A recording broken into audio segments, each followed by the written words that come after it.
A ver, vamos a situarnos. Nueva Jersey, 16 de septiembre de 1922. Plenos años 20. Exacto. Y tenemos a una pareja de jóvenes paseando por un camino rural, un sitio conocido como The Russys Lane. Un lugar apartado para buscar un poco de intimidad. Sí, lo típico. Pero lo que encuentran es, bueno, es otra cosa. Se topan con dos cuerpos. Bajo un manzano silvestre. ¡Dos cuerpos! Pero lo que llama la atención de inmediato no es solo eso. No, lo increíble es el cómo. ¿Cómo están dispuestos? Eso es. No es una escena de crimen caótica, no hay signos de lucha, no hay desorden. Todo está extrañamente compuesto. Casi ceremonial.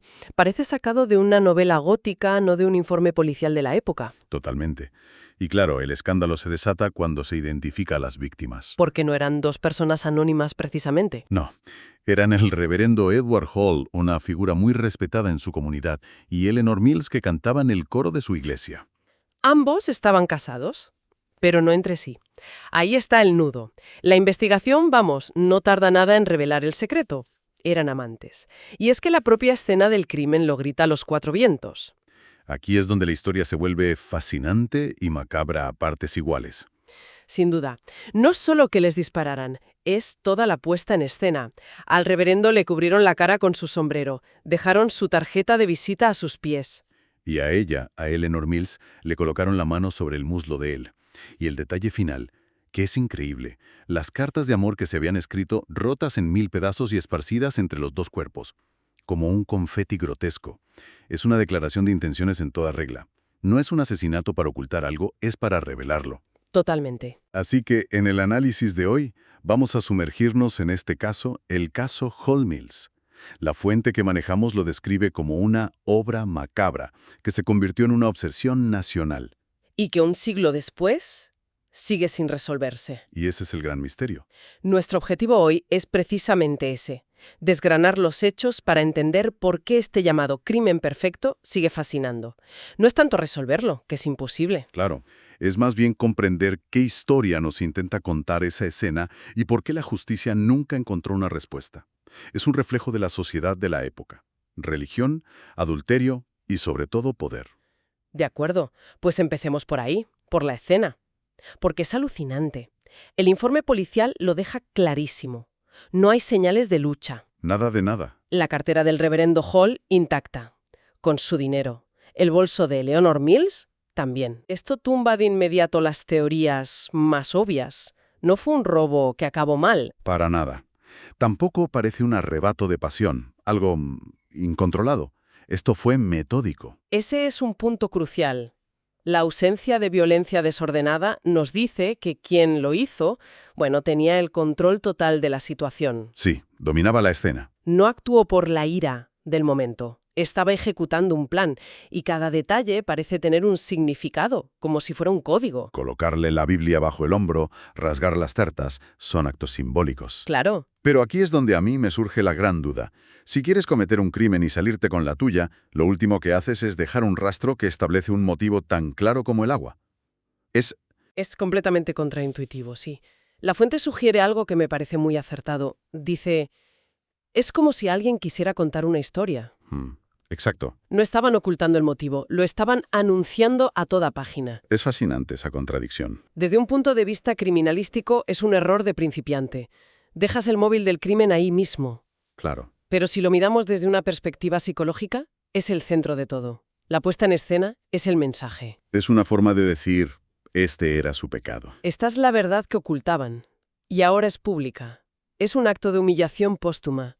Entonces, no es solo venganza, sino también una especie de justificación. Como si el asesino le dijera al mundo, ved por qué lo he hecho. Podría ser, no soy un monstruo, soy un justiciero. Es una forma de reescribir la narrativa. La muerte física es solo una parte del castigo. Y vaya si lo fue. La prensa se lanzó sobre la historia como loca. Con un motivo tan evidente, la investigación debió sentir que solo tenía que seguir el rastro. Un rastro de migas de pan, ¿sí? Y ese rastro, pues, inevitablemente llevaba a una sola puerta. La de la esposa del reverendo, Frances Hall.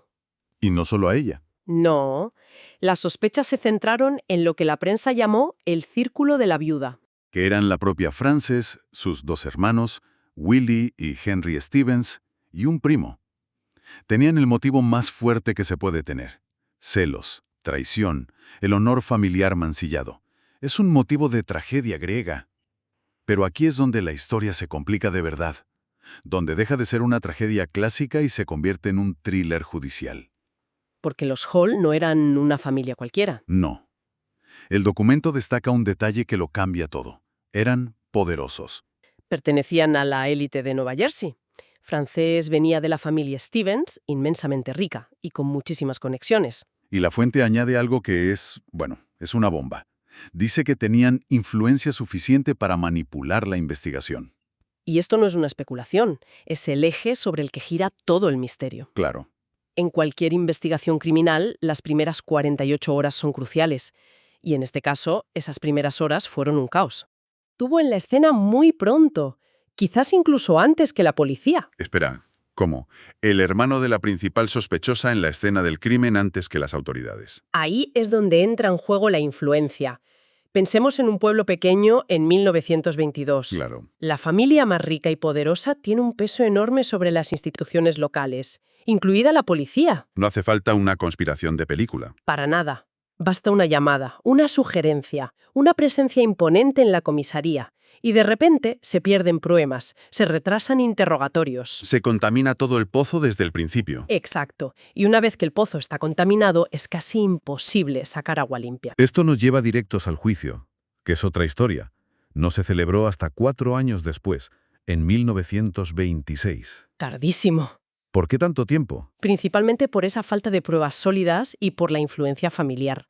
El caso se habría enfriado si no fuera por la presión mediática.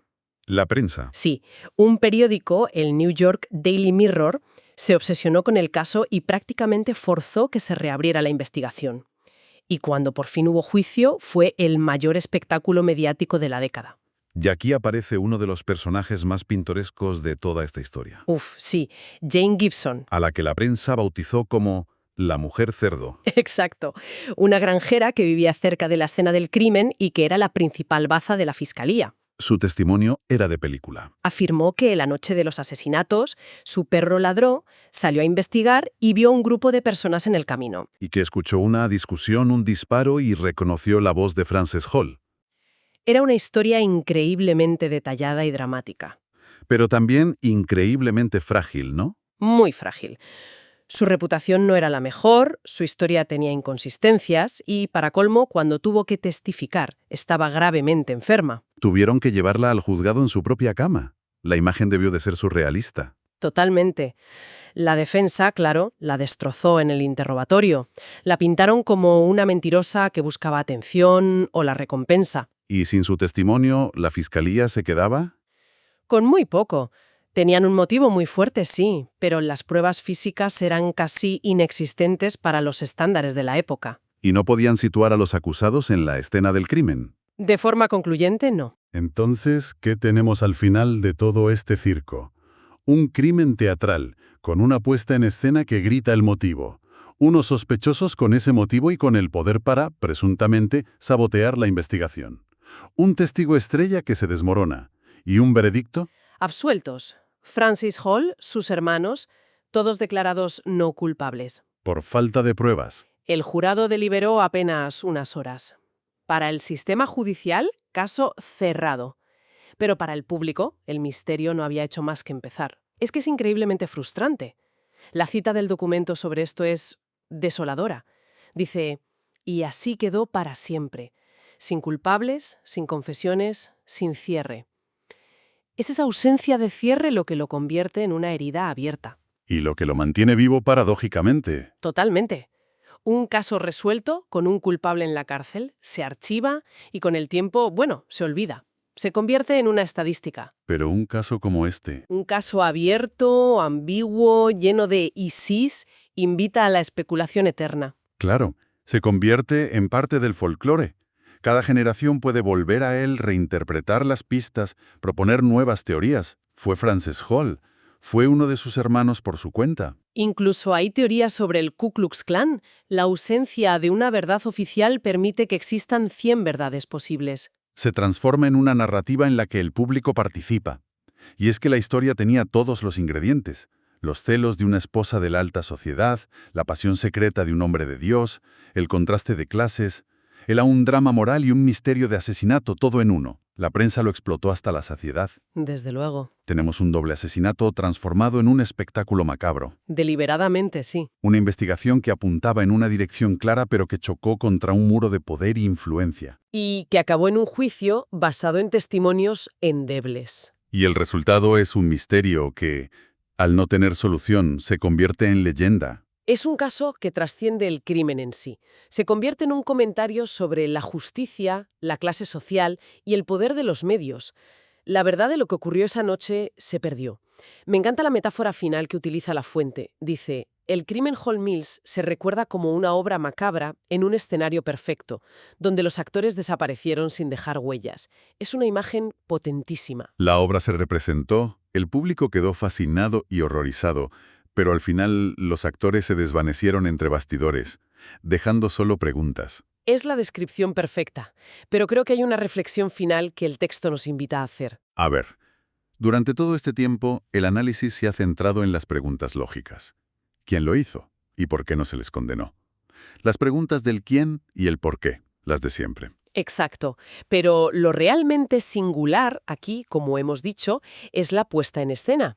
Y esto plantea una pregunta distinta, quizás más profunda. Adelante. Más allá de buscar un culpable, ¿qué nos dice sobre la mente del asesino el hecho de que su prioridad no fuera escapar, no fuera la discreción? Sino todo lo contrario. Su prioridad fue construir un altar grotesco para exponer una verdad secreta. Quizás el verdadero mensaje que nos dejó el asesino no estaba en las muertes en sí. Sino en cómo fueron presentadas al mundo. Exacto. Quizás el crimen no era el fin, sino el medio para contar una historia que de otro modo nunca se habría contado.